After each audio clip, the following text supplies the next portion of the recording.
Teve uma surpresa aí de finalzinho de ano, que foi o governo recorrendo ao STF contra a prorrogação da desoneração da folha para 17 setores. Isso está também agora agendado para o STF decidir, não se sabe se haverá tempo, como eu disse, finalzinho de ano, mas traz mais uma incerteza para os empresários.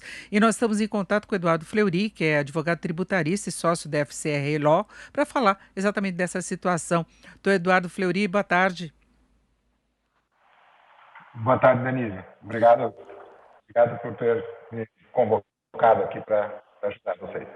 Bem, então, Eduardo, eu queria saber sua avaliação em relação a essa possibilidade de o Supremo tomar uma decisão que já foi alvo, inclusive, de veto do governo, né? O Congresso decidiu pela prorrogação, dadas, inclusive, as dificuldades que as empresas vêm enfrentando, o aumento do desemprego. Aí o governo vetou essa prorrogação, o Congresso derrubou o veto e agora o governo recorre à Justiça. Denise, o que eu acho nesse ponto, primeiro, eu tenho alguma posição um pouco particular em relação aos efeitos da desoneração da folha. No entanto, acho que essa prorrogação que foi feita agora em razão da pandemia faz sentido, quer dizer, nós estamos num momento muito importante da nossa nação, da história nossa, e sem dúvida a gente precisa facilitar as coisas.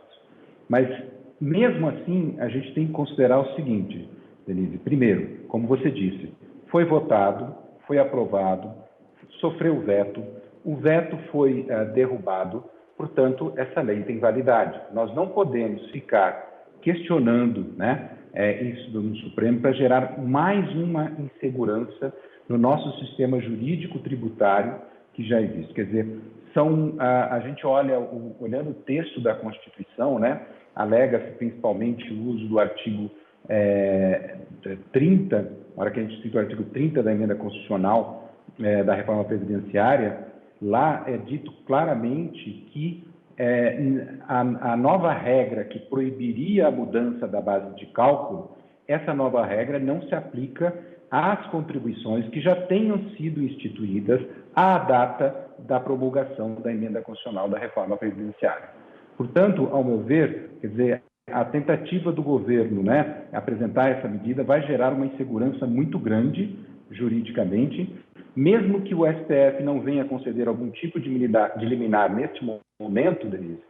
O grande problema é que vai pairar na cabeça das empresas durante um ano inteiro a possibilidade desse sistema ser alterado. Altera o custo, gera incerteza, quer dizer, independente de ser a favor ou contra, o jogo já está jogado, a lei foi aprovada, houve o veto foi derrubado, está na hora dele ser obedecido. Essa é a minha posição nesse sentido, porque a gente está cansado no Brasil, principalmente como advogado, de vai e vem de legislação tributária.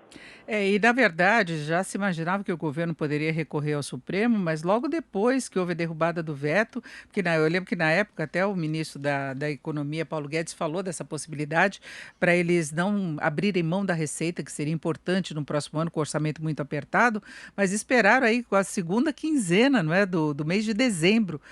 Logo tem recesso também do Supremo e pode ficar uma questão em aberto. Denise, eu me lembro, eu sou um cara um pouco mais velho, digamos assim, Denise, e eu me lembro da época em que as medidas provisórias eram publicadas na véspera, né, do final do ano, tá certo? Então, aumentando o imposto, criando o imposto. Quando eu falo véspera, muitas vezes, a gente viu casos no dia 30 de dezembro, dia 31 de dezembro, medidas provisórias sendo publicadas aumentando o imposto. Naquela época, a Constituição permitia isso, né? Então, veja, a gente, nesse momento, a gente relembra um pouco aquele momento, né? Aquela época em que a gente não tinha essa proteção. Então, hoje, quer dizer, entrar com uma liminar dessa, todo mundo já preparado para o ano, feito orçamento para o ano que vem. Orçamento que eu falo, não do governo, orçamento das empresas, né? As empresas já se prepararam para essa nova situação. Mudar isso agora, ou criar mais uma insegurança, realmente eu acho que não ajuda a nada. Repito que posso ter minhas posições particulares em relação à desoneração da folha como um todo, mas o jogo já está jogado, essa lei deveria entrar em vigor sem nenhum problema. O presidente da Câmara, Rodrigo Maia, se pronunciou a respeito dessa questão. Ele disse que sobre a desoneração da folha, tem duas teses. A do governo é que seria um novo programa e, portanto, não poderia ser prorrogado sem identificação de uma fonte de financiamento. Já na avaliação da Câmara, que foi o que levou à prorrogação mesmo, a aprovação da prorrogação, é a continuidade de um programa já existente, portanto, não seria inconstitucional. E aí o Supremo é que tomará uma decisão agora em relação a isso, se seria considerado um novo programa ou se seria apenas a continuidade de um que já tem a previsão orçamentária, né? Denise, a palavra-chave nisso daí, que é utilizado tanto na emenda constitucional da reforma previdenciária quanto já no corpo da própria Constituição existente, é o termo instituição, né? É que se você considera a prorrogação do prazo dessa contribuição sobre faturamento, né, que é cobrado em substituição à contribuição sobre folha, se isso é uma instituição ou de uma nova contribuição ou se é uma extensão do prazo.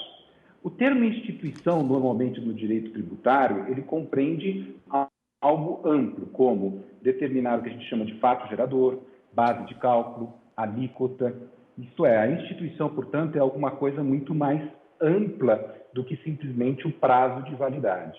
Mas, obviamente, o STF vai julgar sobre basicamente, o uso deste termo, né? Se a extensão do prazo é igual à instituição ou não, né? Então, quer dizer, esse é um ponto importante, porque se entender que extensão do prazo representa uma nova contribuição, a instituição de uma nova contribuição, aí nós teríamos, não seria possível dar a validade para essa cobrança. Mas, ao meu ver, em princípio, o termo instituição ele é muito mais amplo e não limitado simplesmente ao prazo de validade dessa contribuição. Então, aí, esse é o ponto-chave onde a gente vai ver, provavelmente, os juízes do Supremo vão se basear nesse termo. E a questão da validade ou não do ponto de vista do estímulo ao emprego, tudo isso foi muito discutido na época em que o projeto, que a prorrogação foi discutida pela Câmara, né? Porque não se tem certeza de que vai gerar mais empregos, tem um peso, claro, do custo das empresas de um modo geral, mas desde dessa desoneração seletiva, né, pegando 17 setores, é que essa circunstância foi muito discutida, né? Eu acho que já foi discutida, mas a gente tem um momento, esse caso aí especial que eu acho, nós estamos no meio dessa pandemia, né? E nesse momento, entre aspas, nós estamos retornando ao trabalho. Se nesse momento de retorno ao trabalho nós temos um aumento de custo da folha de salário, aí eu creio que a gente está gerando um dano a curto prazo bem razoável, entendeu? Então, que é por isso que nesse momento, a despeito da minha posição sobre a desoneração em geral, mas nesse momento eu acho que ela seria bem-vinda, especialmente porque nós estamos nessa volta, vamos dizer assim,